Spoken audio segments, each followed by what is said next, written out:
Hello, this is Joe Trahan, welcoming you to the All Me podcast from the Taylor Houghton Foundation, whose mission is to enlighten the world to the truths about appearance and performance-enhancing substances. As the national leader on this subject, they communicate their educational messages through various methods, including this podcast.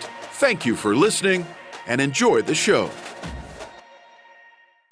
Welcome back to the All Me podcast. This is Don Houghton Jr., and today I'll be your host. Over the years, we've been asked to provide our listeners with information on a variety of topics. Recently, we've received a number of requests to provide some information on the topic of human growth hormone, or HGH. We have heard you loud and clear. Like we did with anabolic steroids, we're going to provide you with various perspectives from experts on the topic of HGH. In today's podcast, we're going to be talking with Dr. Brad Anawalt and Dr. Andy Hoofnagle. They're going to give us the research perspective about HGH so that the listener will have a better idea of what these drugs are, what they're used for, and the side effects that come along with them as well. Both of these doctors have impressive backgrounds, which I'll let them go into more detail on our call. Just so you know who you'll be listening to, allow me to provide just a brief overview on who these gentlemen are and their outstanding credentials to cover this important topic. Dr. Anawalt is an endocrinologist in Seattle, Washington, and is affiliated with multiple hospitals around the city. He has been in practice for more than 20 years and helps treat disorders of hormone-secreting glands that regulate countless body functions. Disorders might include diabetes, thyroid ailments, metabolic and nutritional disorders, pituitary diseases, and menstrual and sexual problems. Dr. Hoofnagle is a professor at the University of Washington Laboratory Medicine and Pathology. He's board certified in clinical pathology and has a research interest in clinical mass spectrometry, biomarkers in kidney disease, nutrition, diabetes, obesity, and dementia. The content in this podcast represents the opinion and knowledge of our guests. This podcast should not be used in any legal capacity whatsoever, including, but not limited to, establishing a standard of care in a legal sense or a basis for expert witness testimony. No guarantee is given regarding to the accuracy of any of the statements or opinions made on the podcast. The content should not be taken as medical advice and is for information purposes only. Should you have any medical questions, please consult your healthcare professional. We ask that you please rate this podcast and click subscribe so that others can benefit from the important information we're trying to share about appearance and performance-enhancing substances. Let's bring on Dr. Brad Anawalt and Dr. Andy Hoofnagle. All right, I want to welcome Dr. Brad Anawalt and Dr. Andy Hoofnagle to the podcast. Thank you guys both for joining us. Wonderful to be here. Thanks for having us. What I'd like to do is just kind of start by getting to know you both. I first wanted to thank you for getting started with us first thing this morning. And I guess like in school, let's go in alphabetical order by last name to kind of kick this discussion off. But if you could just kind of talk about where you're from, what line of work you're in, just a little bit of background. So I guess with you, Dr. Anawalt with the A, let's start with you first. Perfect. Well, my name is Brad Anawalt, and I'm a professor of medicine at the University of Washington in Seattle.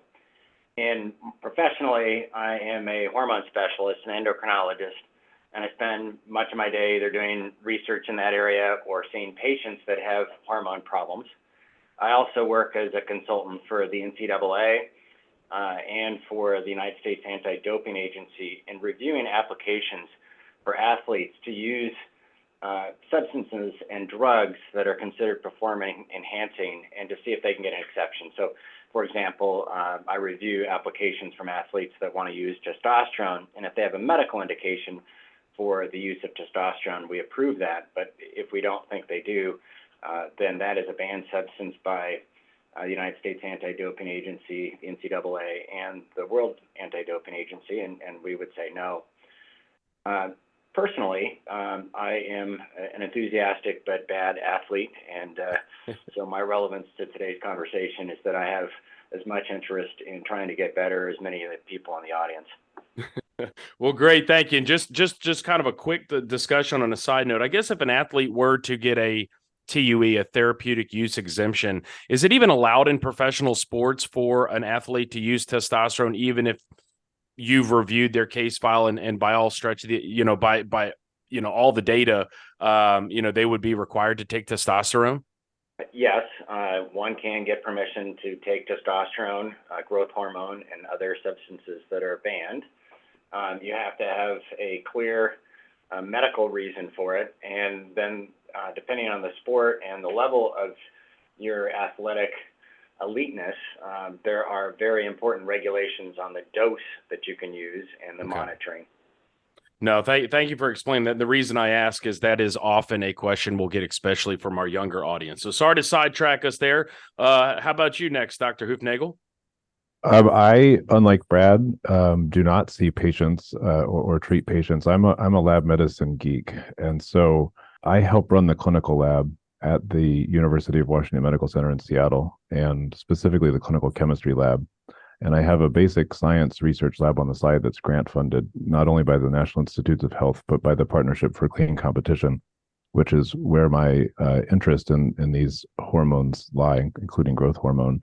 And so our lab is trying to make better assays to detect athletes who are using growth hormone inappropriately, as well as patients who have diseases around growth hormone secretion deficiency as well as excess. And so my passion is really from the lab medicine side and trying to make better lab tests, whether it's a blood test or a urine test, just ways that we can understand human biology better and human disease. I also like to be active, but I am not competitive under any circumstances. Even if I tried to be competitive, I would not. My competition is better bowling and darts. Okay, well, perfect. No, thank you both for those backgrounds. In fact, Dr. Hoofnagle, I think both you and I met at the Partnership for Clean Competition at Major League Baseball headquarters at their annual conference. And we just had a chance to interview Ryan Murphy, who's their executive director. So we've got a podcast out on that as well to kind of explain all of the great work that we're doing. But on our podcast, we've covered just an array of topics related to appearance and performance enhancing substances. And over the past year to year and a half, we've been asked a number of times by students, those that are sitting through our All-Me assembly programs, about human growth hormone or HGH. And this is the first interview that we've had an opportunity to do, any sort of discussion on HGH. So it was great to find two experts in this field who can help explain this to our audience at a level that us common folks can understand. And I know you guys are going to do most of the talking, but if I could just kick it off to just really start with the super basics of what exactly is human growth hormone. I can start with that one. I'm going to do the biochemistry, I think, and then Brad can talk more about the endocrinology and how this hormone really works biologically. Perfect. So cells have DNA, and the DNA is transcribed into RNA, and RNA is translated into proteins, and proteins do amazing things in the body. And so one of the proteins that is made by a little tiny gland inside our brains, literally, if you look somebody in the eye, right at the bridge of their nose, you're looking through their head, you'll see a gland called the pituitary gland. And from that gland, growth hormone is made. It's a small protein, but it has a lot of potential actions. So biochemically, not very big, not that complicated, but it does have different forms, which we can talk about later, and how we might detect whether or not somebody's using growth hormone that wasn't made in their own pituitary gland. But that protein, that small collection of amino acids that's connected to each other to make a little ball of protein, can then fly around the body and do interesting things. But I'll let Brad talk about what growth hormone can do for kids as well as for adults. Yeah, that was a brilliant overview. Thanks, Andy. Let me first comment, because I think it's important for all of us to remember that growth hormone is a small protein itself, and as Dr. Huofnagle said, it's produced by the pituitary in the brain. But the importance of recognizing that it is a small protein is that you can't take it effectively by mouth. You're just going to be taking something that the gut digests, and so if one needs to take growth hormone, it has to be administered by a route that navigates around this gut digestion. So it has to be administered by needle as an injection under the skin or in the muscle. The growth hormone has different effects in children before they finish their growth. In children, it's responsible for increasing the synthesis of proteins, as Dr. Hoofnagle alluded to, and it specifically causes growth at the ends of the bones, the growth plate of bones, and these ends of the bones are made of cartilage, so they're kind of rubbery and not yet full of calcium and as hard as they will become as adults. And at that growth plate, growth hormone with other hormones stimulates the elongation of the bones until you enter puberty. At the time of puberty, as we all know, there's a big growth spurt where estrogen for girls and testosterone for boys, together with growth hormone, causes a significant growth. And then those growth plates turn in from calcium, from cartilage, into a calcified bone, and you stop growing. After you've gone through this growth spurt and you've completed your growth, growth hormone still has a small role in the effects on your body. It can increase the amount of blood sugar, so it mobilizes glucose into your bloodstream, which can be important if you're doing a long, prolonged activity. It's got a relatively minor role in its effects on blood sugar compared to other hormones, but it does have one. And it continues to have a role in protein synthesis. So it tends to divert the body's consumption of protein as energy into making protein. And that's where this whole mysterious abuse of growth hormone centers on, is can you actually improve the amount of protein, and specifically muscle protein, in your body if you take growth hormone in addition to whatever your body makes. And we'll get into that in a few minutes. Interesting. So I guess once you're finished growing, the growth hormone's obviously not, going to continue to cause your bones to grow. Are there any cases where, let's say, your body just continues to produce the growth hormone at that level and your bones grow even more, maybe abnormal growth? If you're producing normal amounts of growth hormone, you're not going to see any unusual changes. But if you're have a little tumor in that pituitary gland that makes growth hormone and it makes it in excess, or if you take growth hormone and you take it at a dose that's higher than what your body would produce, then you get some important changes. It's a disease. And the disease is called acromegaly, and acro stands for the extremities. So that's your hands and your feet. And your hands can get quite large. Your feet can get large. Your ring size, if you wear a ring, may increase, and you may find that your ring is too tight. Your jaw can get extremely large, and you can get separation of your teeth because of this peculiar effect of growth hormone on the jaw. You can get a very large forehead. So growth hormone has these effects on specific areas of the body that can change your appearance, give you a big tongue. But it also has, and this is important for our conversation about growth hormone abuse, paradoxically, or in a peculiar fashion, growth hormone can cause myopathy, which is weakness of the muscle. So here we're talking about a substance that we might want to use to increase our muscle mass, and it does do that, but in a peculiar fashion, if you have too much growth hormone, it will cause muscle weakness, including weakness of the heart muscle. So you can get an increased risk of heart failure. You have an increased risk of strokes and heart attacks. And finally, the effects of growth hormone to stimulate growth around the body can increase your risk of cancer, specifically colon cancer. So it's got some bad effects if you're making too much growth hormone or if you're abusing it at a dose that's excessive. So how would you know, what the growth hormone levels in the body are? Is it a standard blood test or maybe a urine test, sort of like you would do with testosterone? So let me jump in here as the lab. Sure.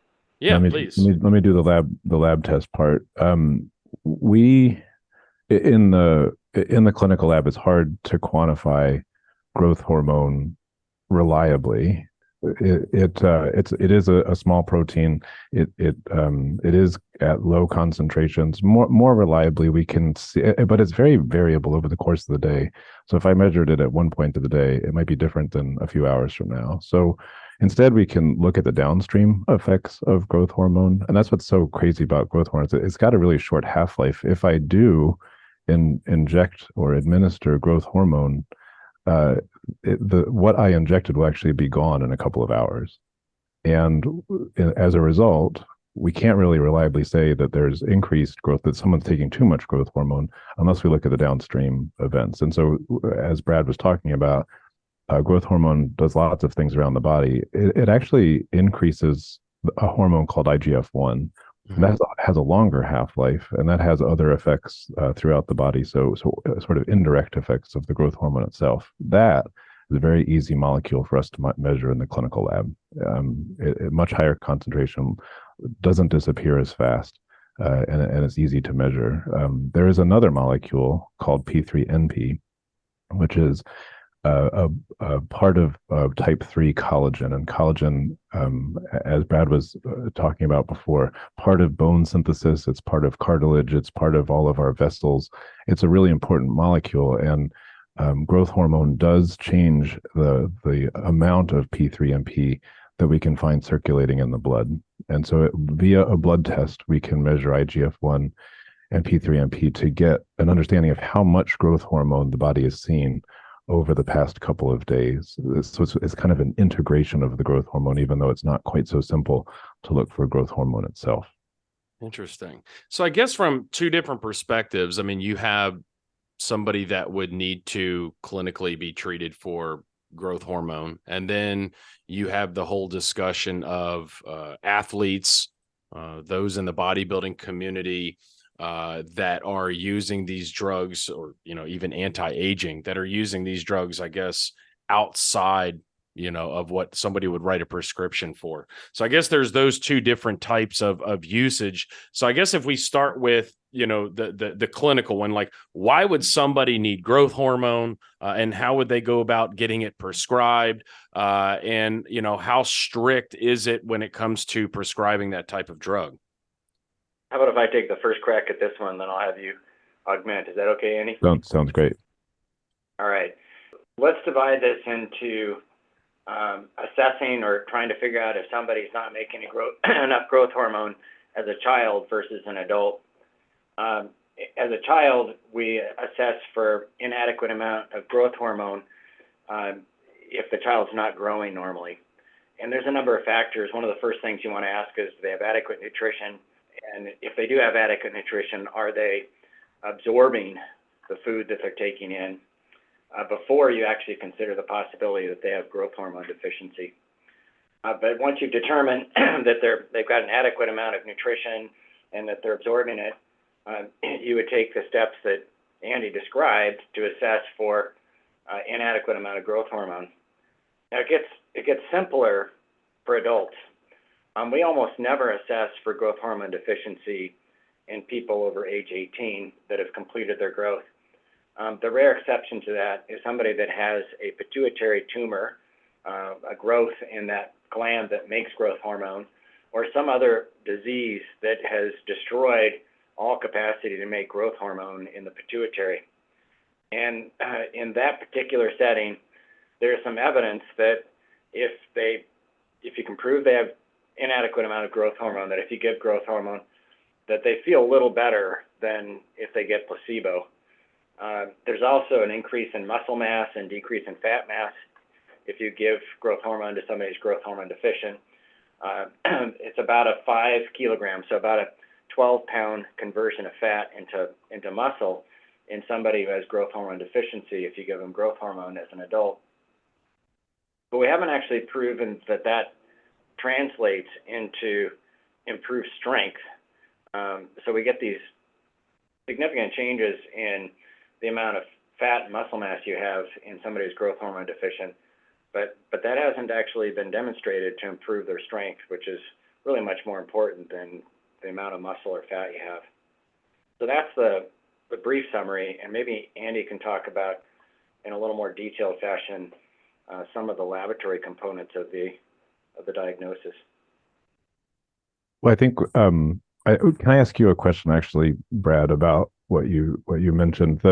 Is there any data that suggests that in the older population, Don kind of alluded to this, that there are folks who are starting to feel fatigue and starting to feel a lack of stamina, and they turn to growth hormone as a way to overcome that. Is that legitimate?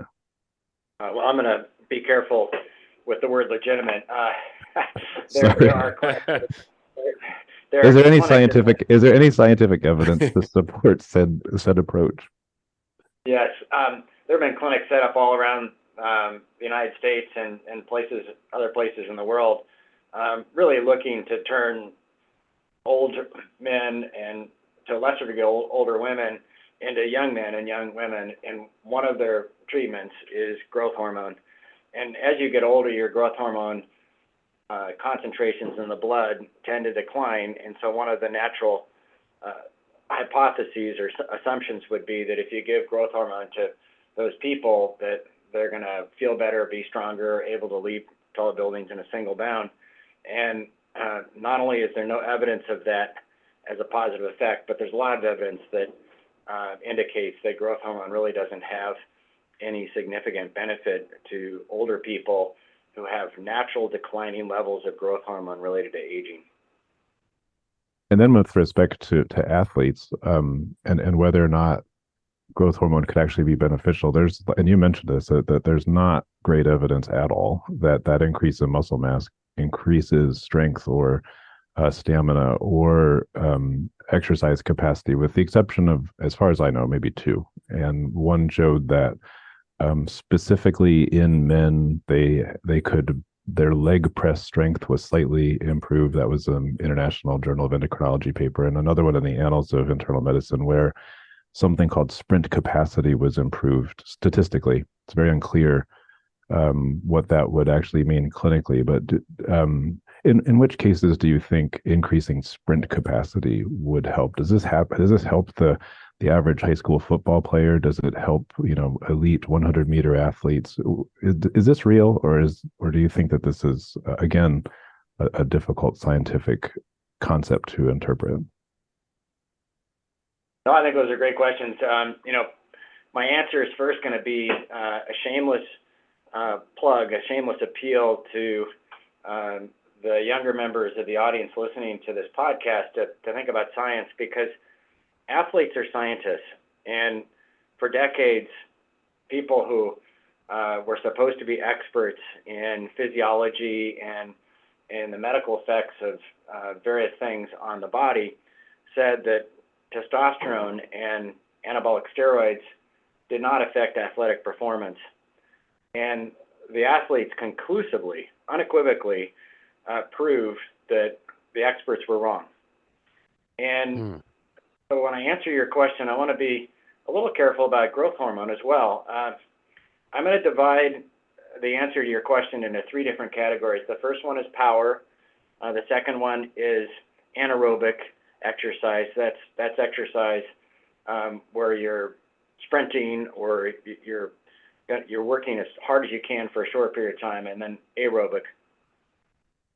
And for people who are bodybuilders or people that are doing sports that require power, so that's where your alignment in football and you're actually trying to, in an explosive manner, quickly use strength to push somebody out of the way, or if you're a power lifter, you're trying to lift a large amount of weight quickly.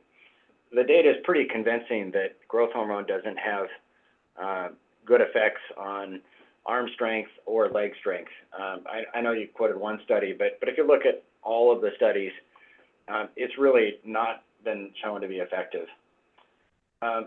In the area of aerobic activity, so that's somebody who's taking a long bike ride or is running a marathon. They're doing sustained exercise for an hour or longer. Again, the evidence really is quite clear that growth hormone doesn't improve your ability to, say, win the Tour de France or to win the Olympic marathon. I saw today that they just broke the record, the world record for the marathon, so it's not going to help you break the new record that was set today.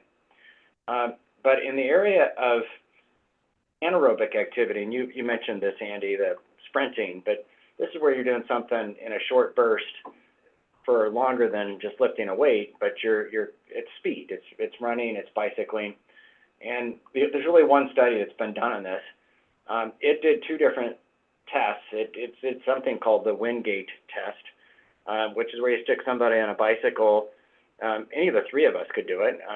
We'd get on a bicycle and we'd be plugged into some things measuring us, and we'd warm up for a little bit, and then we'd be told to go hard for 30 seconds. And there might be a certain amount of resistance, a certain amount of difficulty that is put into the gears to make you work even harder. And we'd measure how much output you have in that 30 seconds. Then they did something called the jump test, which basically just measures how high you can jump. And both of those are measures of anaerobic activity. The administration of growth hormone conferred or created a small benefit in the Wingate test, that's the bicycle sprinting test, and it was calculated to be about 4%.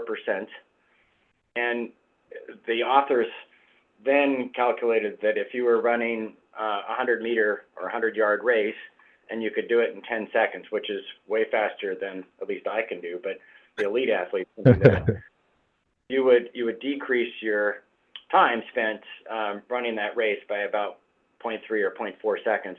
So that would be enough to change you from, say, a winner in a state high school competition to an elite runner at the college level.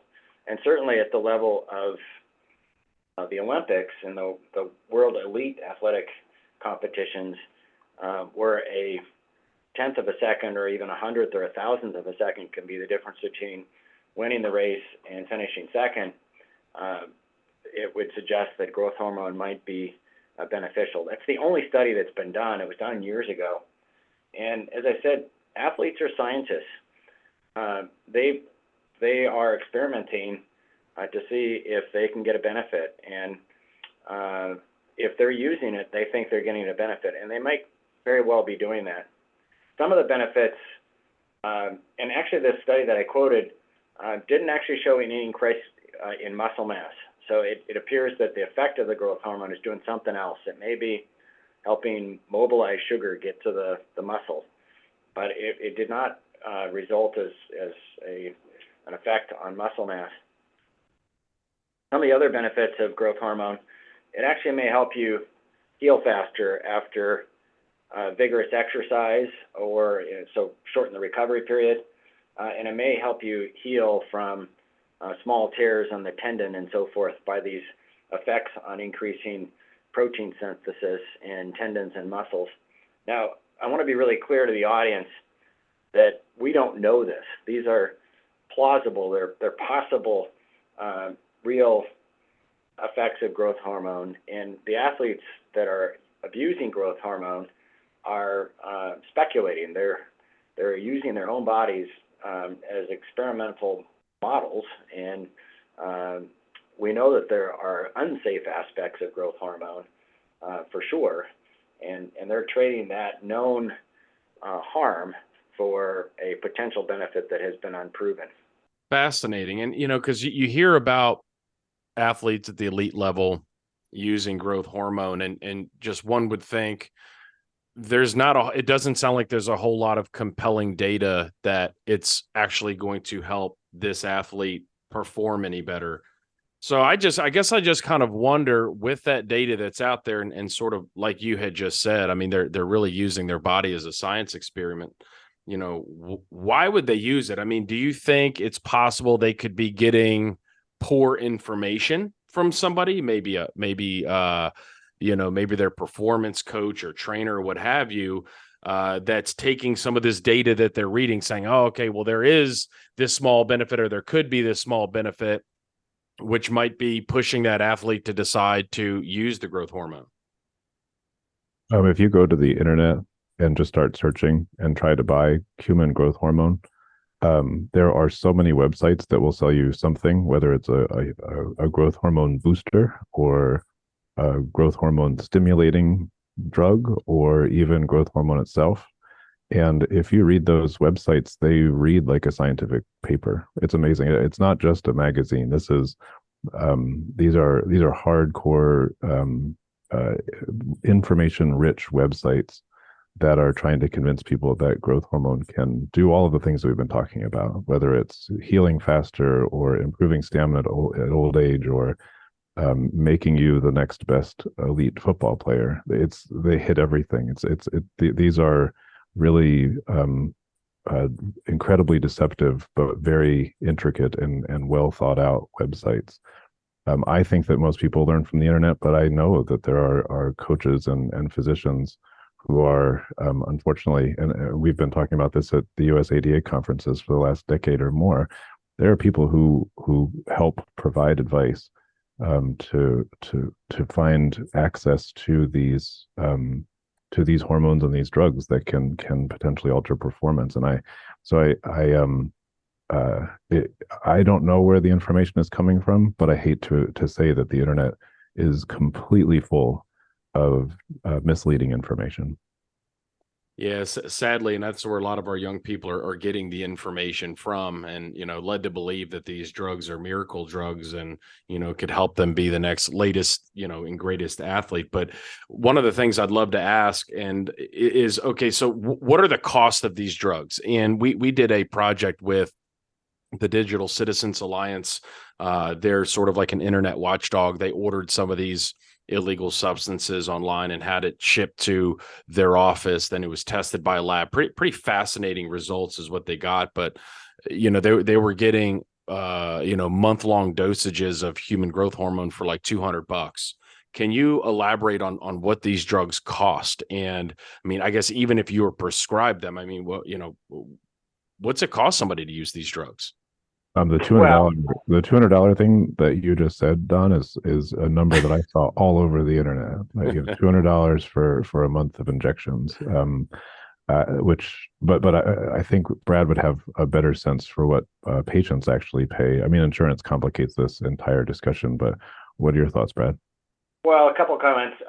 Most people who are abusing growth hormone and anabolic steroids, they're getting these drugs from the internet or from acquaintances that have access to growth hormone, and they're not getting it from a prescribing doctor, most of them. And the number $200, it's not only consistent on the internet, but it's consistent in the medical literature. There was just an article published in the last month that was done in Scandinavia, and the bodybuilders, in this case, that's another population that abuses growth hormone.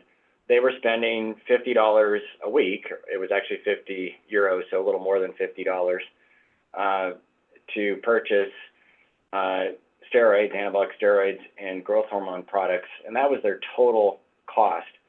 And so it seems to be kind of the sweet spot. That tells you that people are willing to spend a lot of money, but not thousands and thousands of dollars a year. But they're willing to spend about $2,500 a year to get this edge. And Don, you asked the question, well, why would you do this? And I think that Andy's right, that there's a lot of information that's very seductive. It's often painted as natural. I mean, after all, your body makes growth hormone, so what can be more natural than that? You're also talking to a highly motivated audience.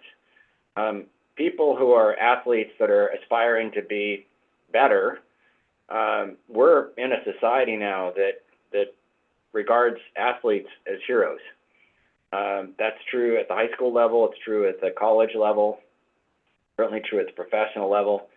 And so even if you're a 15-year-old boy, and it's mostly boys and men that abuse these drugs, not women. It's much more common in men and boys.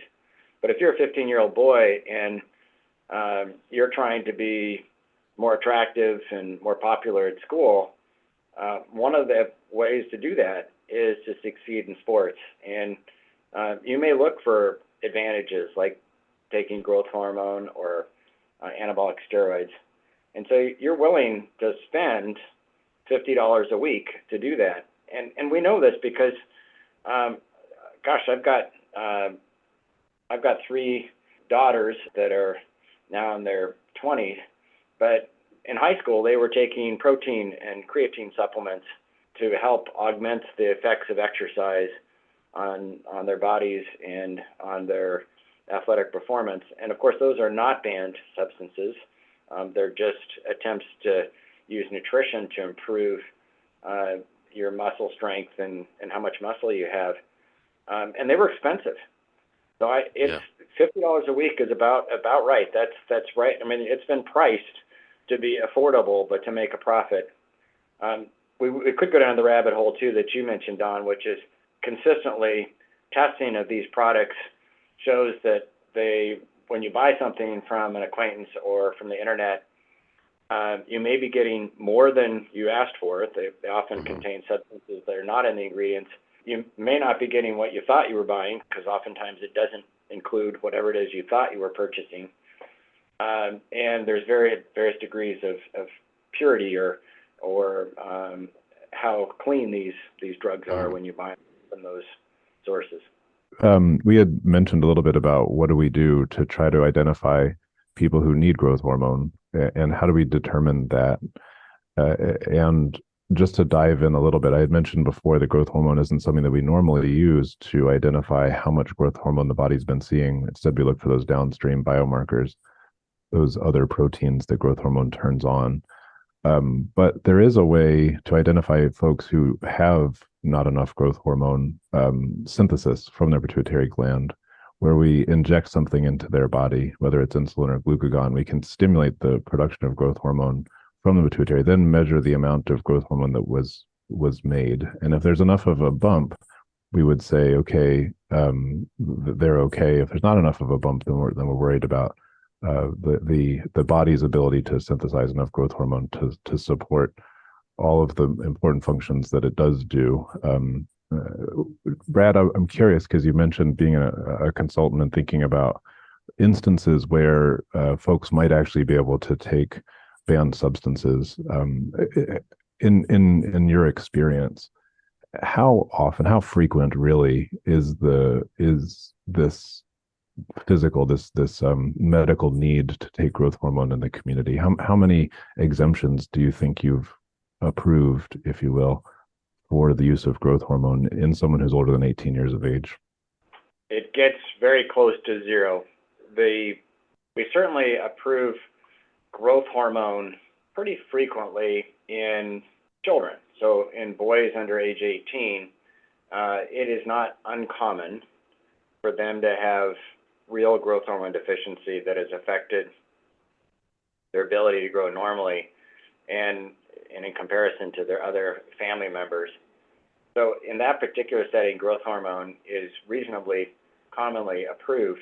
Now, the tricky part is that most of the time, children are getting growth hormone at age 9, 10, 11, 12, sometimes earlier than that. And by the time they go through puberty, after about age 16 or so, and certainly by age 18, almost everybody that had a reason to have growth hormone no longer has that reason. Their bones have calcified at those growth plates and they no longer need it. And very commonly they're coming and asking for an exception, either a therapeutic use exemption, or for the NCAA, it's called a medical exception. They're asking for an exception to continue to take growth hormone. And in almost all circumstances, we say no. The sole exception is those patients that have a pituitary disease, and that's really uncommon. And even in that setting, we often say no. I'll tell you from personal experience, when I do prescribe growth hormone to adults with growth hormone deficiency related to a pituitary disease, very few of them continue to take the growth hormone. They don't find it's worth a daily injection. They don't notice that they feel much differently, and they certainly don't feel that they're functioning at a higher level. They're not able to do things that they want to do more easily because of growth hormone. So it's extremely uncommon. Fascinating. So, I mean, is there a way you can boost your growth hormone naturally, whether that's diet, exercise, just really taking care of your body? Andy, can I take that one at first crack and then have you augment? Please. Don, I'm glad you asked that question. By the way, I apologize. I'm recovering from a small cold here, and I realize sounds like I've got a smoker's voice here, but the answer is yes. And I'm commonly asked, how do you increase your testosterone level and how do you increase your growth hormone? Exercise increases both. Now, it's a temporary effect. It's not going to cause you to have high testosterone all the time or have high growth hormone levels, but having a daily pattern or a regular pattern throughout the week of exercise will help increase your growth hormone secretion and your blood levels of growth hormone. Growth hormone also goes up when you sleep. In fact, one of the ways that you can identify whether somebody has normal growth hormone secretion or not is to compare the amount of growth hormone they have in their blood during the daytime versus the nighttime. And so sleep is also important for ensuring that you have normal amounts of growth hormone. Diet doesn't have much impact on growth hormone. It's not a major regulator of growth hormone. There are some small specific effects, but for practical purposes, having a good healthy diet is really what you need. That doesn't mean that you need to buy a lot of protein supplements. The average American gets plenty of protein. But having a well-balanced diet that's got sources of fruits and vegetables and whole grains, if you can, is important for your overall health and for your athletic performance. But it doesn't do much for your growth hormone. And I would only follow up. We talked about things that we can do actively to try to be healthier, and sleep, diet, exercise are all important in lots of different conditions clinically. There is something to remember that growth hormone does go up when we have a traumatic event. We as Brad alluded to, we don't know if it's really super effective in what it does, but growth hormone does go up as we're trying to heal, as we're getting ready to go back on the field. There is an elevated growth hormone level in folks who are recovering from an injury. So there are adaptive mechanisms in the body that help heal naturally. It's part of the natural process. No, that's interesting. And I think we've done, a really good job of covering this, especially, both of you are very brilliant doctors at a level that anybody listening to this podcast right now could really understand and get a grasp of what these drugs are. Are there any benefits to it? What does the science say? But from your perspective, I mean, is there any major topics that we might have missed or, something that we haven't discussed yet that would be important for the audience to know? Brad, there's one thing, Don. Brad, would you mind talking a little bit about some of the oral options for trying to boost growth hormone production? Do they work? And are they less expensive? Great question. Well, let me just start with the opportunities to take something by mouth that would increase your growth hormone levels in your blood. So the answer is yes. There are now compounds or drugs available that do that. I mentioned at the very beginning, and Andy also mentioned it, that growth hormone is a small protein. So taking it by mouth is ineffective because your gut just treats it like any other protein and breaks it down and digests it as small fractions of the protein, amino acids, and builds its own protein. But you can take another hormone called growth hormone releasing hormone, and as the name suggests, it's a hormone that stimulates the release from the pituitary. And you're getting a quick anatomy lesson here, but Andy talked about the pituitary gland, which sits right behind the bridge of your nose. Just above that is another gland called the hypothalamus, and it makes hormones that regulate the pituitary. Again, I'm just going to make a little detour here and make this appeal to the audience. I mean, understanding science in the body and thinking about physiology is what has led athletes to try all these things. And so you can understand that if you have a little bit of understanding about physiology and how your body works, you can think a lot about how these various things might work in your body.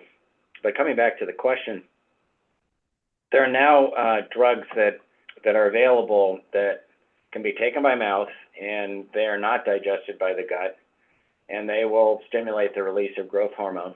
We have a little bit of information that they work in a medical way, meaning that if you give a dose of an approved drug, they do work. Now, it depends on having a normal pituitary. So if you have a normal pituitary and you take these drugs, you'll stimulate the production and release of growth hormone. The patients that don't have a normal pituitary, so those people that have a tumor, they won't work because the cells that make growth hormone have been destroyed by that tumor. In terms of cost, they're quite expensive to buy if you purchase them through a traditional medical source, and they're not readily available by prescription. I suspect that on the internet market, it's somewhere under that $50 a week amount. So in the study that I talked about that was published just a month ago, many of these bodybuilders were taking a combination of testosterone, growth hormone releasing hormone, and a couple of other medications that affect testosterone levels, and they were taking those all for $50 a week. So if you're trying to purchase this on the internet or through an acquaintance, it's probably going to cost you something in the neighborhood of several $100s a year. Now, the other comment I'll make, and I'm repeating myself, but you don't actually know what you're buying. Yeah. So I can't tell you that you're purchasing for $10 a week. You're actually purchasing something that increases your growth hormone. Interesting. Well, no, this has been wonderful, and that was a great question, by the way. And what I'm going to do is I've actually been taking a lot of notes, more so on this podcast really than any other, because what I'd like to be able to do is put some links into our show notes so that people can go back and reference some of these terms, and if they're so inclined, obviously they can go out and look on the internet to read some of these studies. But I wanted just to really take a minute again and thank both of you. I know you're both very, very busy. We really appreciate you both taking time out of your day and sharing your intelligence with us to, I think, really help the greater good, to give people a better understanding of what these drugs are, because sadly, again, it's a question we seem to be getting more and more often in our programs, where students will approach us afterwards. Well, hey, I understand, the use of anabolic steroids is very dangerous, but isn't human growth hormone a safer alternative? And it's going to be this discussion that we've had today when this recording is put out, that we can send students back to, hey, please tune into episode XYZ on human growth hormone. We had a great conversation. You both did an outstanding job of bringing it down to a level, like I said, of us normal folks can understand. So I really appreciate the two of you. I'm done. Thanks for having me. Yeah, I just wanted to say thank you for doing this. I'm aware. I know that people think that growth hormone is safe, and I know that they think that this is the way to get the edge. And I'm really glad that you gave us the opportunity to point out that scientifically simply isn't true. And I hope that people get the message that it is actually, like Brad said, it's possible to hurt yourself. And rather than do that, we'd rather see more exercise, more sleep, and a better diet. So thanks for giving us this opportunity. I really hope that it reaches those that need to hear it, because I know that there's a lot of people wondering, and I hope they know now this isn't the right thing to do. Absolutely. And I'll be sure to let you guys know when I'm in the Seattle area next year. Maybe we can catch a baseball game. You're on. The Mariners. Yeah, right. All right. Well, y'all have a great day again. Thank you both. I really appreciate it. Take care, Don. Bye. Yep. Thank you. Well, that's it for today's show. Thanks for listening to the All Me podcast from the Taylor Hooten Foundation, a nonprofit organization leading a national campaign to enlighten people to the truths about appearance and performance-enhancing substances and inspiring people to live and compete without the use of these substances. Please be sure to subscribe to our podcast and tune in to our next episode.